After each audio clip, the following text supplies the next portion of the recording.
Hello friends, इस lecture में हम देखेंगे भारत में समाजशास्त्र के उद्भव की सामाजिक पृष्ठभूमि। ये जो यूनिट है ये हमारी बुक भारत में समाजशास्त्र, इसकी पहली यूनिट है। तो भारत में समाजशास्त्र के उद्भव की सामाजिक पृष्ठभूमि, इसके बारे में देखेंगे।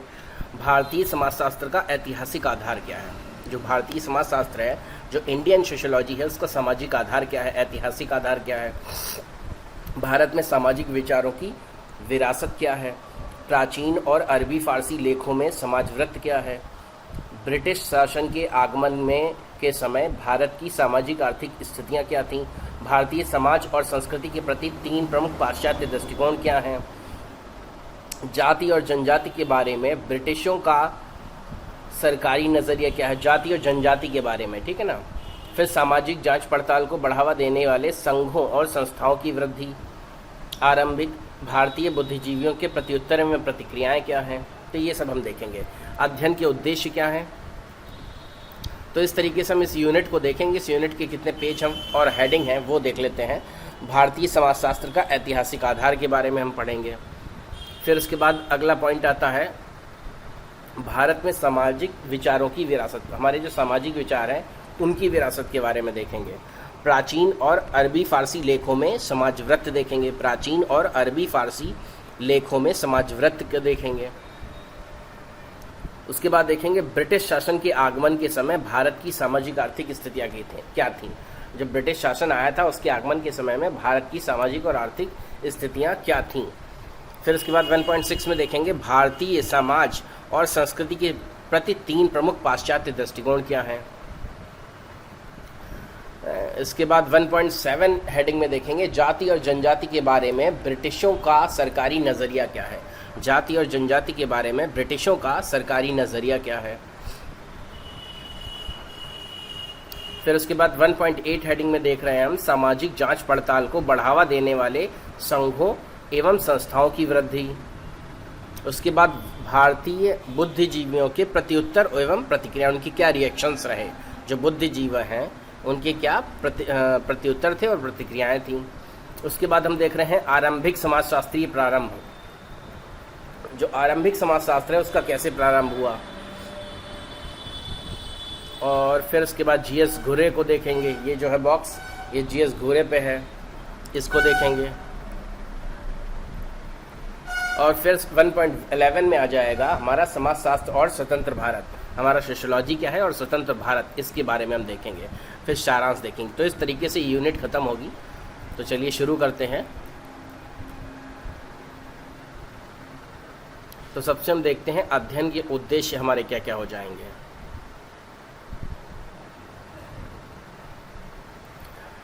अध्ययन के उद्देश्य भारतीय समाजशास्त्र के ऐतिहासिक आधारों का वर्णन करेंगे। जो ऐतिहासिक आधार हैं भारतीय समाजशास्त्र के, उनके आधारों का वर्णन कर सकेंगे। भारत में समाजशास्त्र के उद्भव संबंधी क्लासिकी अरबी फारसी आधारों की व्याख्या कर सकेंगे। इस यूनिट का अध्ययन करने के बाद भारत में समाजशास्त्र के उद्भव संबंधी क्लासिकी और अरबी फारसी आधार, जो अरबी फारसी आधार है, उनकी व्याख्या कर सकेंगे। फिर भारत में सामाजिक चिंतन की विरासत की चर्चा करेंगे।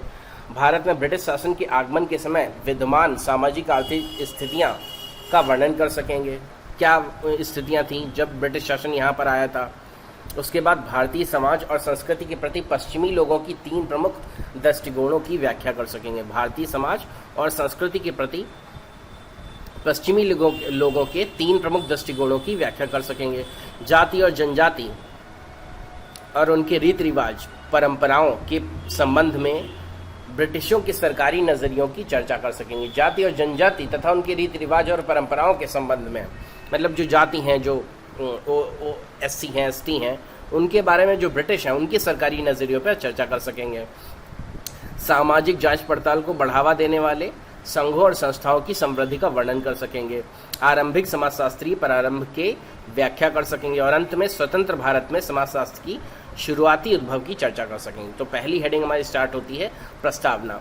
समाजशास्त्र जो भारत में सामाजिक मानव विज्ञान से निकटता से जुड़ा हुआ है। समाजशास्त्र क्या है? सोशियोलॉजी जो है भारत में सामाजिक मानव विज्ञान से निकटता से जुड़ा हुआ है। विश्व के दूसरे हिस्सों की तरह इस देश में भी अपेक्षाकृत ठीक ढंग से परिभाषित अध्ययन क्षेत्र नहीं है। जैसे अन्य हिस्सों में भी इसका परिभाषित जो अध्ययन क्षेत्र वो ठीक ढंग से परिभाषित नहीं, उसी तरीके से हमारे देश में भी है। विभिन्न विद्वानों का इसके प्रति दृष्टिकोण भिन्न है, जो विभिन्न भिन्न विद्वान हैं उनका दृष्टिकोण भिन्न है, और यहाँ तक कि इसके विस्तार क्षेत्र की अवधारणा भी अलग अलग है। किसका? सोशियोलॉजी का। लेकिन उनमें से अधिकांश इसके जन्म और विकास के सामाजिक सांस्कृतिक पूर्ववृत्त के अध्ययन की आवश्यकता समझते हैं। तो इस प्रकार से अब हम देखते हैं भारतीय समाजशास्त्र का ऐतिहासिक आधार। जो भारतीय समाजशास्त्र है उसका ऐतिहासिक आधार क्या है? तो समाजशास्त्र मानवतावादी सामाजिक विज्ञान है। समाजशास्त्र क्या है? मानवतावादी सामाजिक विज्ञान है। अब्राहम ने कहा था ये 1973 में, इसलिए इसे किन्हीं विशेष ऐतिहासिक परिस्थितियों में खास मानव समूहों के विशेष विचारों, आदर्शों, मूल्यों, महत्वाकांक्षाओं, समस्याओं और कठिन परिस्थितियों का ध्यान रखना होगा। समाजशास्त्र को क्या ध्यान रखना होगा? किन्हीं विशेष ऐतिहासिक परिस्थितियों में खास मानव समूह, कोई जो मानव के समूह हैं उनके विशेष विचारों को, आदर्शों का, मूल्यों का, महत्वाकांक्षाओं का, समस्याओं और कठिन परिस्थितियों का ध्यान रखना होगा। हालांकि मानव संबंधों के बारे में यह सामान्य नियम ही चाहता है, मानव संबंधों के बारे में ये सामान्य नियम ही चाहता है, इसलिए समाजशास्त्र प्राकृतिक विज्ञान के सांचे में फिट नहीं बैठता और विभिन्न देशों में इसका विकास एक अलग तरीके से होता है। विभिन्न देशों में अलग अलग तरीके से सोशियोलॉजी का विकास हुआ है और वहाँ के विशेष ऐतिहासिक अनुभवों और सांस्कृतिक स्वरूप का प्रभाव उस पर होता है। वहाँ के विशेष ऐतिहासिक अनुभव, जैसे जैसे देशों में जैसा जैसा अनुभव रहा है वैसे उसका विकास हुआ है, सांस्कृतिक स्वरूप का प्रभाव उस पर होता है। भारत में तथ्यों पर ध्यान न देने के कारण भारत में कोई भी समाजशास्त्र की भारतीय परंपरा के बारे में पर्याप्त प्रमाण के साथ बात नहीं कर सकता है, वरन समाजशास्त्र की जर्मन और अमेरिकी परंपरा पर बात कर सकता है। CF मानहीम ने बोला था। ऐसा इसलिए है क्योंकि भारतीय समाजशास्त्री अपने शिक्षण अनुसंधान में पश्चिमी अवधारणाओं, विधियों और सिद्धांतों पर ही जोर देते हैं। जो भारतीय समाजशास्त्री हैं वो अपने शिक्षण और अपने अनुसंधान रिसर्च में पश्चिमी अवधारणाओं मतलब वेस्टर्न जो आइडियोलॉजी है उस पर, उनकी विधियों पर और सिद्धांतों पर ही जोर देते हैं, बजाय इसके कि वे अपने देश में इसका विकास करें। अपने देश में विकास नहीं करते हैं, जो पश्चिमी देशों में हो चुका है उसी अवधारणाओं को, विधियों को और सिद्धांतों को ले लेते हैं। ठीक है ना। इस संबंध में समाजशास्त्रियों के कार्यकलाप भौतिक विज्ञानियों, जीव विज्ञानियों और यहाँ तक कि अर्थशास्त्रियों से बहुत अलग नहीं है। मतलब यहाँ के भौतिक विज्ञानी भी यही करते हैं कि जो वेस्टर्न में हो चुका है या वेस्टर्न में जो खोज हो चुकी है उसी को ही आधार मान के अपना आगे का कार्य करते हैं। लेकिन समाजशास्त्रियों के पास चिंता का एक खास कारण है। मानव विज्ञान में एक तरफ आंकड़ों का संबंध और दूसरी तरफ संकल्पनाएं, विधियों और सिद्धांत प्राकृतिक विज्ञान से अलग होते हैं। जब कोई भारतीय भौतिक विज्ञानी कोई नियम बनाता है तो एंद्रे बेटले उस सिद्धांत को उस सामान्य नियम या सिद्धांत की तरह मानते हैं जैसा कि साहा समीकरण चंद्रशेखर सीमा को मानते हैं। वे मानते हैं कि यह भौतिक विज्ञानियों द्वारा न केवल भारत में वरन सभी जगह ऐसे ही इस्तेमाल किया जाएगा। मतलब जब कोई भारत में भौतिक विज्ञानी कोई नियम बनाता है तो एंद्रे बेटले उसे सिद्धांत को सामान्य नियम की तरह मानते हैं। ठीक है, अब आगे बढ़ते हैं। प्राकृतिक विज्ञान में सामान्य उपकरणों के स्टॉक का उपयोग विवादास्पद नहीं होता है। प्राकृतिक विज्ञान में सामान्य उपकरणों के स्टॉक का उपयोग विवादास्पद नहीं होता है, किंतु मानव विज्ञान में यह विवादास्पद होता है। यह सत्य है कि भारतीय समाजशास्त्रियों को उतना कठिन संघर्ष नहीं करना पड़ता है जितना कि यूरोप में उनके पूर्ववर्तियों को 19वीं शताब्दी में समाजशास्त्र को एक गंभीर बौद्धिक विषय के रूप में इसकी वैधता स्थापित करने में करना पड़ा है।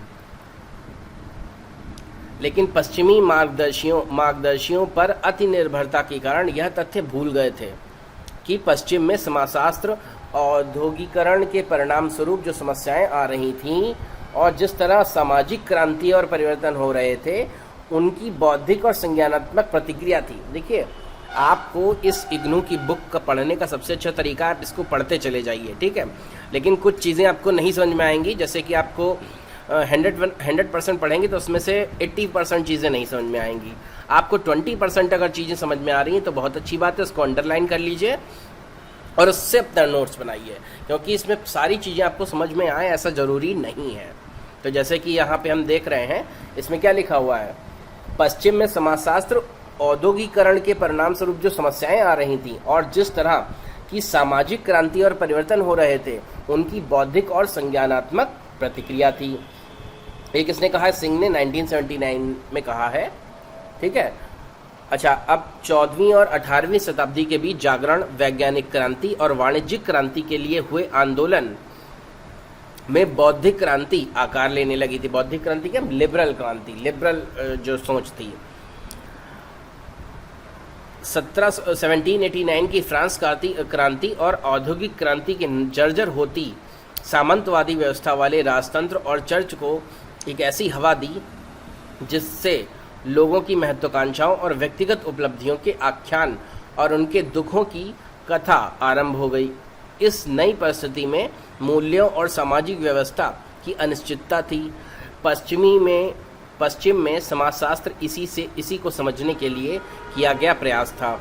यह सामान्य तौर पर एक तरह की संज्ञानात्मक प्रणाली थी, जिसे यूरोपियन संदर्भ में औद्योगिक मध्य वर्ग ने पारंपरिक विश्व परिदृश्य और साथ ही ज्ञान के आयामों के विखंडन की समस्या से उबरने के लिए विश्व परिदृश्य के तौर पर प्रतिक्रिया के रूप में विकसित करने का प्रयास किया। लेकिन जब भारत में समाजशास्त्र आया तब औद्योगिक मध्य वर्ग विकसित नहीं हुआ था।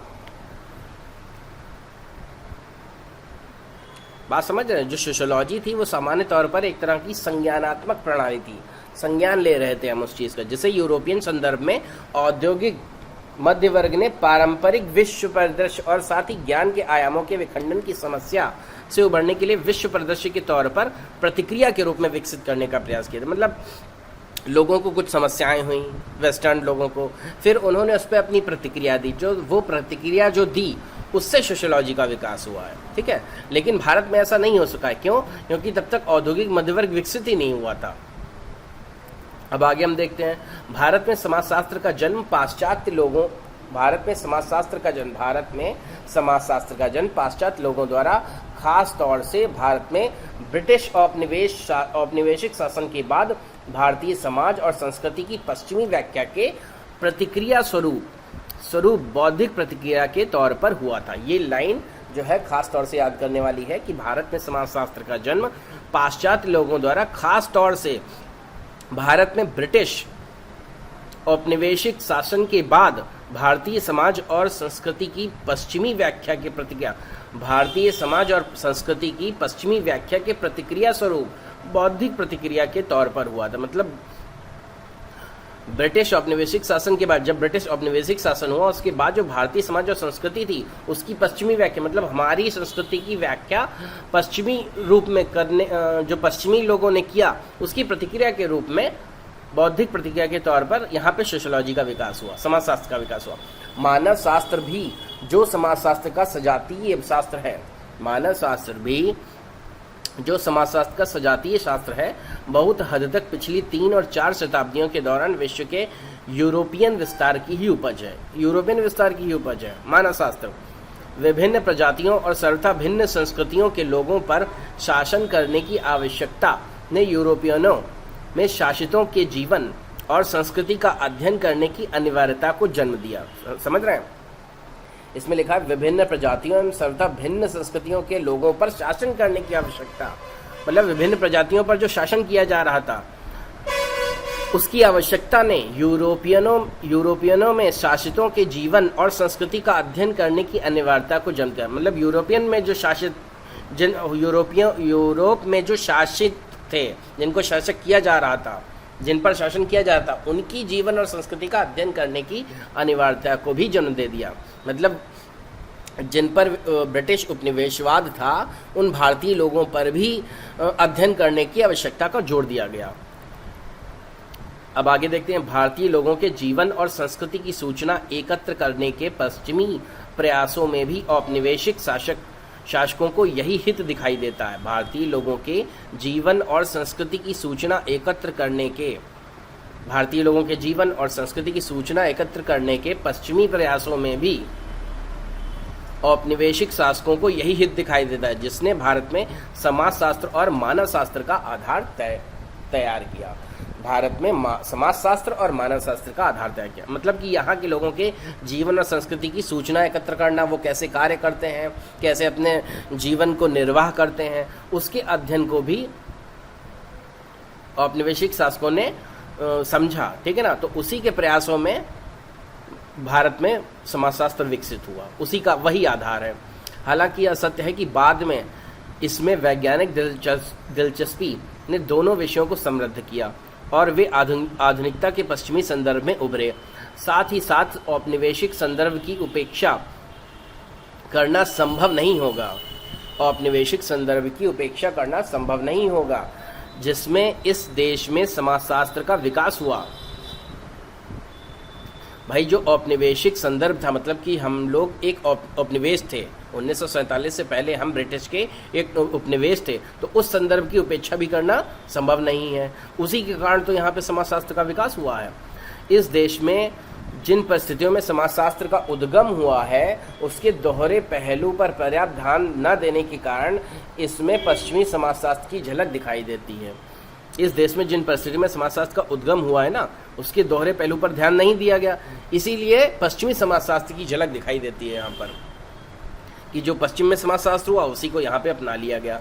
उदाहरण के तौर पर डुमोर और पोकॉक ये दो लोग थे द्वारा 1957 में दिए गए कथन का कोई विरोध नहीं हुआ कि भारत का समाजशास्त्र केवल पिछले 10 वर्षों में ही ठीक तरह से आरंभ हुआ है। तो 1957 में डुमोर और पोकॉक द्वारा 1957 में क्या कहा गया है कि इस कथन का कोई विरोध नहीं हुआ। बाद में किसी लोगों ने विरोध नहीं किया कि भारत का समाजशास्त्र केवल पिछले 10 वर्षों में ही ठीक तरह से आरंभ हुआ है। सबसे दुखद बात रॉबर्ट बीस्टीड का कथन है, जो समाजशास्त्र की जड़ों की प्लेटो और अरस्तू तक तलाशते हैं। सबसे दुखद बात रॉबर्ट बीस्टीड का कथन है, जो समाजशास्त्र की जड़ों की प्लेटो और अरस्तू तक तलाशते हैं, लेकिन अंततः पूर्व में सामाजिक विचारों की परंपरा को खारिज कर देते हैं। बीस्टीड लिखते हैं कि यद्यपि मैं प्रांतीयतावाद की प्रजातियों का दोषी हो सकता हूँ, मैंने बौद्धिक इतिहास की पश्चिमी परंपरा के बाहर सभी समाजशास्त्रियों को अलग छोड़ दिया है। यदि क्षमा की आवश्यकता पड़ी तो यह कहा जा सकता है कि समाजशास्त्र एक खास विषय के रूप में पूर्वी लोगों के मस्तिष्क में नहीं आया। वस्तुतः पूर्वी समाजशास्त्री विचार की कोई सामग्री या ग्रंथ नहीं है। पूर्वी समाजशास्त्री विचार की कोई सामग्री या ग्रंथ नहीं है। ऐसा कहने वाले बीस्टीड अकेले नहीं है, इस गलती को सुधारना होगा। मतलब बात समझ रहे हो कि बीस्टीड भी कहते हैं कि जो भारत में समाजशास्त्र का विकास हुआ है वो दरअसल यहाँ के लोगों का मेन विचार नहीं था, उन्होंने पश्चिमी सभ्यता में जो समाजशास्त्र का उद्भव हुआ था उसी को अपना लिया है।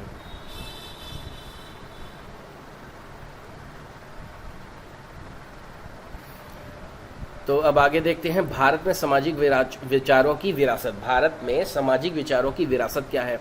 तो वास्तव में भारत में सामाजिक सांस्कृतिक यथार्थ को दर्शाने वाले विचारों की एक समृद्ध विरासत है। वास्तव में भारत में सामाजिक सांस्कृतिक यथार्थ को दर्शाने वाले विचारों की एक समृद्ध विरासत है। तीसरी शताब्दी बीसी बिफोर क्राइस्ट में कोहन ने 1969 से भारतीय समाज पर लिखित अभिलेख के रूप में टिप्पणियां मौजूद हैं। तीसरी शताब्दी बीसी से भारतीय समाज पर लिखित अभिलेख के रूप में टिप्पणियां मौजूद हैं। भारत के पास सहस्त्र वर्षों पुरानी परंपरा है जो धार्मिक और दार्शनिक ग्रंथों में मौजूद है। भारत के पास सहस्त्रों वर्ष पुरानी परंपरा है जो धार्मिक और दार्शनिक ग्रंथों में मौजूद है। इनमें मनुष्य और समाज की चर्चा है। कई निश्चित धारणाएं मानव और समाज पर विचार विमर्श करने की भारतीय परंपरा को पर्याप्त रूप से समझने में बाधा उत्पन्न करती हैं। कई निश्चित धारणाएं मानव और समाज पर विचार विमर्श करने की भारतीय परंपरा को पर्याप्त रूप से समझने में बाधा उत्पन्न करती हैं। सर्वप्रथम ऐसा माना जाता है कि जो भारतीय ग्रंथ समाज और इसके मूल्यों के बारे में विचारों की चर्चा करते हैं वे तत्वमीमांसा और नीति में गहराई से जुड़े हुए हैं और इसीलिए सामाजिक यथार्थ से कोसों दूर हैं। सर्वप्रथम ऐसा माना जाता है कि जो भारतीय ग्रंथ समाज और इसके मूल्यों के बारे में विचारों की चर्चा करते हैं वे तत्व मीमांसा और नीति से वे गहराई से जुड़े हुए हैं और इसीलिए सामाजिक यथार्थ से कोसों दूर हैं। मतलब ऐसा है कि जो भारतीय ग्रंथ हैं, जो पहले के ग्रंथ हैं, जो हमारे यहाँ बहुत पुरातन समय से प्रयोग में लाए जा रहे हैं, पढ़े जा रहे हैं, वो तत्व मीमांसा और नीति से गहराई से जुड़े हुए हैं, इसीलिए सामाजिक यथार्थ से कोसों दूर है। ये भी बात सत्य है। उदाहरण के लिए बी स्ट्रीट लिखते हैं कि आशय यह है कि महत्व की दृष्टि से वे समाजशास्त्री कम और नीति विषयक अधिक हैं।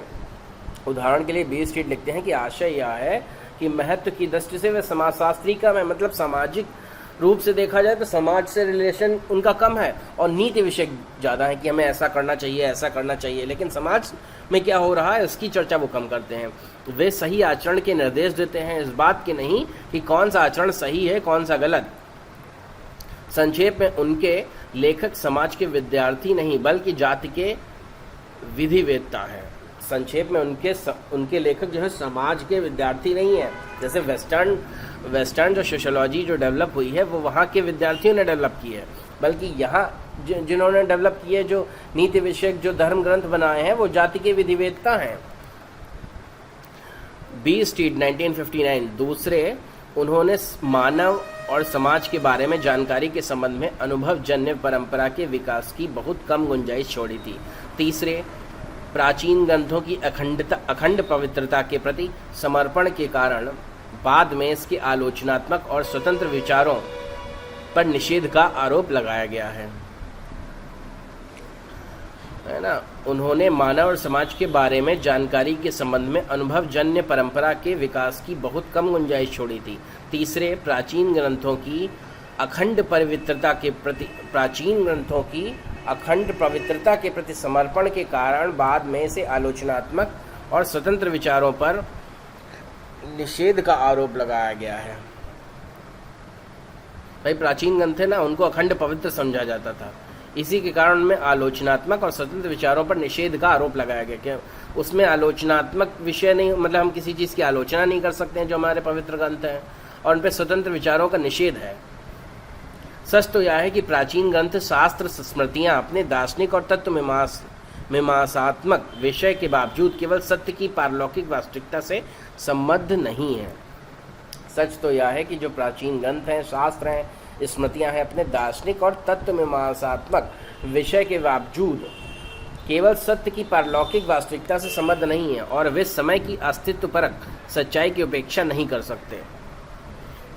मतलब जो अस्तित्व में है उसकी सच्चाई की उपेक्षा नहीं कर सकते। यदि मनु के धर्मशास्त्र ने बहुत से आलोचकों को अप्रसन्न कर किया है, वह कोई आदर्श राज्य का मानक नहीं है, बल्कि वह दर्शन पर आधारित एक ऐसे समाज की रूपरेखा है जो विचारावादी मानकीय दार्शनिक सिद्धांत से जुड़ा हुआ है।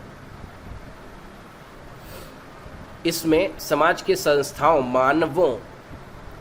मानवों के साथ जैविकीय संपर्क का अभाव है। यह शोध प्रबंध उस समय की सामाजिक व्यवस्था में व्याप्त तत्वों के विस्तार से निष्कर्ष रूप में निकालकर तैयार किया गया है।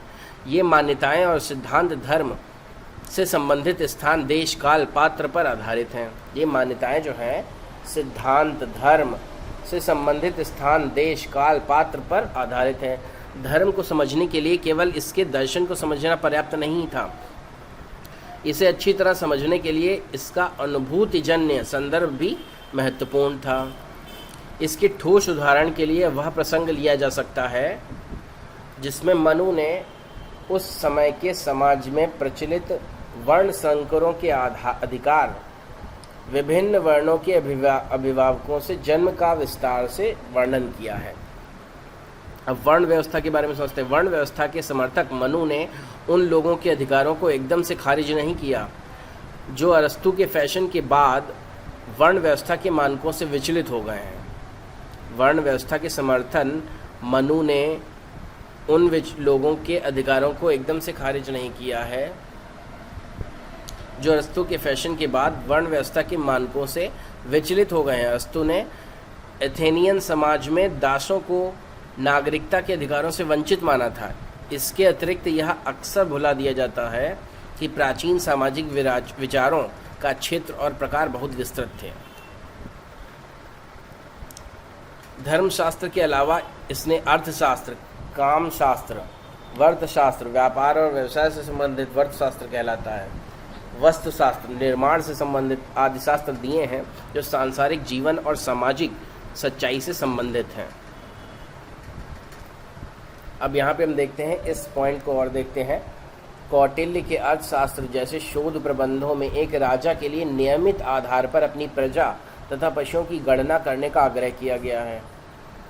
यह चरक संहिता 8वीं शताब्दी BC में चिकित्सकों को सलाह दी गई है कि जो लोग उनके पास स्वास्थ्य लाभ के लिए आते हैं उनके मूल्यों, रीति रिवाजों और मानकों का ध्यान रखें। प्राचीन भारतीय परंपरा में अनुभवजन्य आंकड़ों पर ध्यान न देने को गलत बताया गया है। अनुभवजन्य आंकड़ों पर ध्यान न देने को गलत बताया गया है। ठीक है, तो इस तरीके से ये हमारा हेडिंग कंप्लीट होती है। अब हम देखते हैं प्राचीन और अरबी फारसी लेखों में समाज व्रत। जो प्राचीन और अरबी फारसी लेखन में समाज व्रत क्या है, तो भारतीय संस्कृति समाज को समझने के लिए अपेक्षाकृत ठोस अनुभवजन्य आधार बहुसंख्य यात्रियों और इतिहासकारों के आलेखों में इधर उधर बिखरे हुए हैं। भारतीय संस्कृति और समाज को समझने के लिए अपेक्षाकृत ठोस अनुभवजन्य आधार बहुसंख्य यात्रियों और इतिहासकारों के आलेखों में इधर उधर बिखरे हुए हैं। मतलब जो बहुत सारे यात्री हमारे देश में आए, इतिहासकार आए, उनके जो लेख हैं उनमें हमारे अनुभवजन्य बिखरे हुए हैं।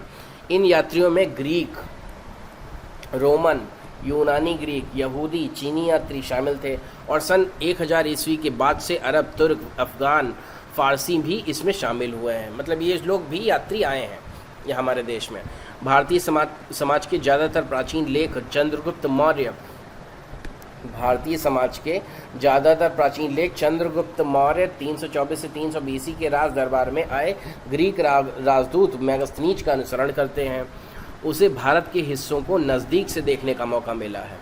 उसने भारतीय समाज को 7 वर्गों में विभाजित होते हुए देखा था, हालांकि उसने वर्ण सिद्धांत का उल्लेख नहीं किया था। 3 चीनी यात्रियों फायान, युआनचोंग और आयत सिंह ने अपने समय में भारत की सामाजिक सांस्कृतिक स्थितियों का ज़्यादा विस्तार से वर्णन किया है। यदि क्रमानुसार उनके लेखों का विश्लेषण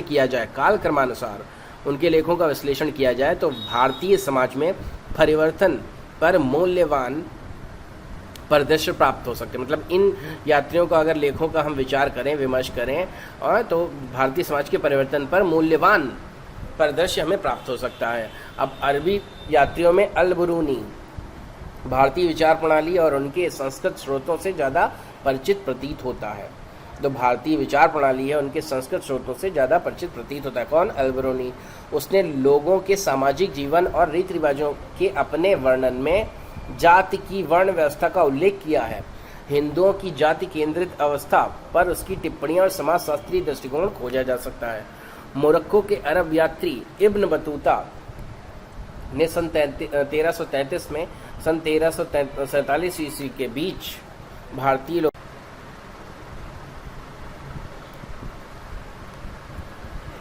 इसमें आगे हम देख रहे हैं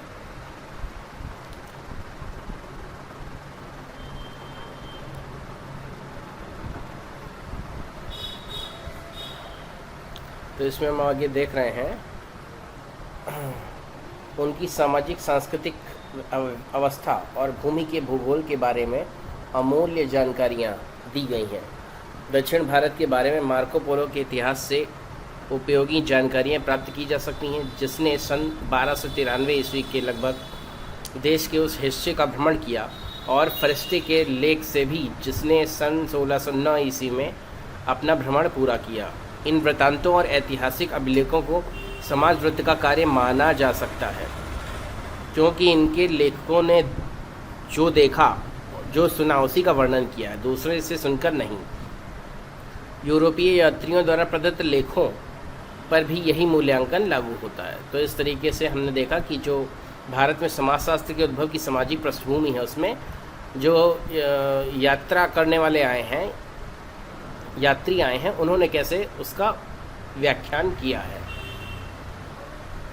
तो आरंभिक यूरोपीय यात्री देख लेते हैं। भारतीय सामाजिक व्यवस्था, विशेष तौर पर जाति व्यवस्था को सबसे पहले प्रत्यक्ष रूप से देखने वाले पुर्तगाली साहसी व्यापारी प्रशासक व्यापारी प्रशासक थे जिन्होंने सबसे पहले मलाबार समुद्र तट पर अपना कार्य आरंभ किया था।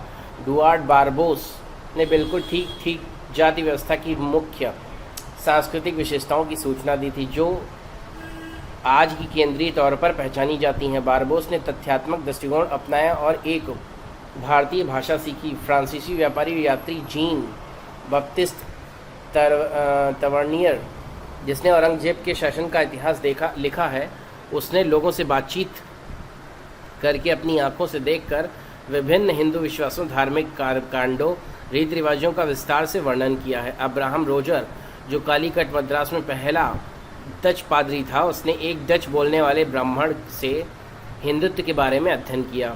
अब आगे देखते हैं हम ब्रिटिश शासन के आगमन के समय भारत की सामाजिक आर्थिक स्थितियां क्या थीं। तो 18वीं शताब्दी के अंत में ब्रिटिश समाज की स्थापना में ब्रिटिश अधिकारियों, मिशनरियों और पश्चिमी विद्वानों को भारत की प्राचीन भाषाओं को शीघ्र सीखने को प्रोत्साहित किया, जिससे वे समाज की संरचना, मूल्यों और लोगों के तौर तरीकों को अच्छी तरह समझ सकें। इन गतिविधियों से स्थानीय बुद्धिजीवियों में जो खलबली पैदा हुई उसे तत्कालीन भारतीय समाज में प्रचलित संस्कृतियों की प्रमुख विशेषताओं के आलोक में अच्छी तरह समझा जा सकता है। जैसा कि गोपाल हलधर जैसे मार्क्सवादी विद्वान भारत की अपेक्षाकृत स्थायी सामाजिक संस्कृतियां व्यवस्था की अनिवार्य विशेषताओं को रेखांकित करते हैं, जो ब्रिटिश समय के तक कुछ परिवर्तनों के साथ चलती आई थीं। यह व्यवस्था कुछ इस प्रकार की गई थी। आर्थिक रूप से इसका आधार मुख्य रूप से कृषि था। जो हमारा आर्थिक रूप से था उसकी व्यवस्था कैसे देखी गई है कि इसका आधार मुख्य रूप से कृषि था। यंत्रों का या कार्यप्रणाली में कोई लेखनीय परिवर्तन उस समय तक नहीं हुआ था। कला और हस्तकला इस तरह से दिनहीन उत्पादन के साथ विकसित हो रही थी। सामाजिक रूप से देखें तो अगर मुख्य रूप से इसका ढांचा अपेक्षाकृत आत्मनिर्भर समीपस्थ गांवों के समूह का समाज था। विभिन्न सामाजिक आर्थिक स्तरों एवं आरंभिक अवस्था वाले वर्गों के बीच सामंजस्य स्थापित करने के लिए जाति ही खास भारतीय संस्था थी। जातिवाद था वहाँ पे, जिससे वे प्रत्येक समूह में बंधे हुए थे और प्रत्येक घटक के पास रोजगार परक सुरक्षा थी। अब वैचारिक रूप से देख लेते हैं तो भारतीय संस्कृति की प्रमुख विशेषता यह थी कि इससे समस्त धर्म और दर्शन का आधार कर्म और पुनर्जन्म था। इस वजह से आमतौर पर इसमें सामाजिक गत्यात्मकता, व्यक्तिगत प्रयास कम हो गए, जिससे सुरक्षित सामाजिक स्थायित्व आया। यह सत्य है, नई संस्थाएं कानून में समृद्धि हुई, यद्यपि साहित्य, कला और दर्शन धीरे धीरे पल्वित पुष्पित हुए। इसके अलावा कम से कम मध्यकाल से उपमहाद्वीप में क्षेत्रीय विभिन्नताएं भी देखने में आईं। लेकिन गुप्त साम्राज्य के समय में से सामाजिक आर्थिक व्यवस्था ने जिस चीज़ को प्रोत्साहन दिया उसे सामंतवादी संबंध कहा जा सकता है, और मुस्लिम शासन के दौरान एक तरह की भारतीय सामंतवादी व्यवस्था विकसित हुई। सामाजिक आर्थिक संबंध सामंतवादी व्यवस्था से इस तरह जुड़ गए कि इसके समाप्त होने तक यह संबंध बने रहे। लेकिन भारतीय व्यापारी वर्ग इतने कमज़ोर और डरपोक थे कि ज़्यादा उत्पादन के लिए कोई नई व्यवहारिक पूंजीवाद व्यवस्था और नए साधनों का विकास करने के लिए आगे नहीं आना चाहते थे। तो ये सब भारतीय व्यवस्था थी जब ब्रिटिश जो है उपनिवेश चल रहा था। अब इसके बाद अगले लेक्चर में हम देखेंगे भारतीय समाज, भारतीय ब्रिटिश शासन के आगमन के समय भारत की सामाजिक आर्थिक स्थितियाँ, ये हमने देख लिया है सामाजिक रूप से, वैचारिक रूप से। इसके बाद देखते हैं भारतीय समाज और संस्कृति के प्रति तीन प्रमुख पाश्चात्य दृष्टिकोण क्या थे: प्राच्यविद, मिशनरी और प्रशासनिक। फिर इसके बाद बचा हुआ है जाति और जनजाति के बारे में ब्रिटिशों का सरकारी नज़रिया क्या था। उसके बाद देखते हैं सामाजिक जांच पड़ताल को बढ़ावा देने वाले संघों और संस्थाओं की वृद्धि, भारतीय बुद्धिजीवियों के प्रत्युत्तर और प्रतिक्रियाएं क्या थीं, आरंभिक समाजशास्त्री प्रारंभ कैसे हुआ, और जीएस घुरे के बारे में पढ़ेंगे। घुरे कैथोलिक थे, घुरे जो थे वो कैथोलिक थे। इसकी पद्धतियों को वे पसंद करते थे उनके कुछ विद्यार्थी के.एम. कपाड़िया, इरावती कर्वे, एस.वी. करंदीकर उनके दृष्टिकोण, अवधारणाओं को धार्मिक पाठों और अन्य साहित्य को संस्कृत में लाए। एम.एन. श्रीनिवास जो संरचनात्मक प्रयोजनवादी थे, ए.आर. देसाई जो मार्क्सवादी थे, ने घूरे के पर्यवेक्षण में समाजशास्त्र में पीएचडी प्राप्त की। घूरे ने 1952 में भारतीय समाजशास्त्री समाज इंडियन सोशियोलॉजिकल सोसाइटी की स्थापना की और इसकी पहली पत्रिका समाजशास्त्री बुलेटिन सोशियोलॉजिकल बुलेटिन के पहले संपादक बने। इसके बाद आता है सारांश। समाजशास्त्र और स्वतंत्र भारत। समाजशास्त्र सामाजिक मानव विज्ञान का अध्ययन धीरे धीरे 1910 से 1950 के दौरान वर्तिक रूप ले चुका था। आधे दर्जन से ज़्यादा विश्वविद्यालयों में इन दोनों विषयों पर स्वायत्त विभाग नहीं थे। मुंबई विश्वविद्यालय में समाजशास्त्र में केवल एक स्नातकोत्तर अनुसंधान केंद्र था जिसमें मानव शास्त्र भी शामिल था। जब भारत स्वतंत्र हुआ, समाजशास्त्र और मानव विज्ञान, अर्थशास्त्र, राजनीति शास्त्र की छाया में दब रहा था। इनके प्रयोगकर्ता देश के राष्ट्रवादी नेताओं द्वारा पूछे गए प्रश्न का जवाब देने में स्वयं को सक्षम समझते थे। समाजशास्त्र के यूरोपीय और अमेरिकी परंपराओं के साथ सहयोग से भारतीय शिक्षावाद की आंखों में संदेह था। मानव विज्ञान को राष्ट्रवादियों ने औपनिवेशिक नीति के एक साधन के रूप में देखा। मानव शास्त्र को नापसंद करने का एक और कारण था। मानव विज्ञानियों द्वारा पढ़ने के लिए प्रायः सुझाव दिया गया कि जिन्होंने अध्ययन कर लिया है उन्हें मौलिक माना जाएगा, और राष्ट्रवादी इस आशय से प्रसन्न नहीं हुए, खास तौर से तब जब मानव शास्त्री ज़्यादातर उन्हीं की प्रजाति के थे। ठीक है, तो इस तरीके से हमने समाजशास्त्र और स्वतंत्र भारत को भी देखा। तो इस लेक्चर में हम इतना ही रखते हैं। आगे आने वाले लेक्चर में आपको इसका कौन सा पार्ट और समझना है ये मुझे बताइए और कमेंट कीजिए, और अगला कौन सा यूनिट चाहते हैं वो भी बताइए। धन्यवाद।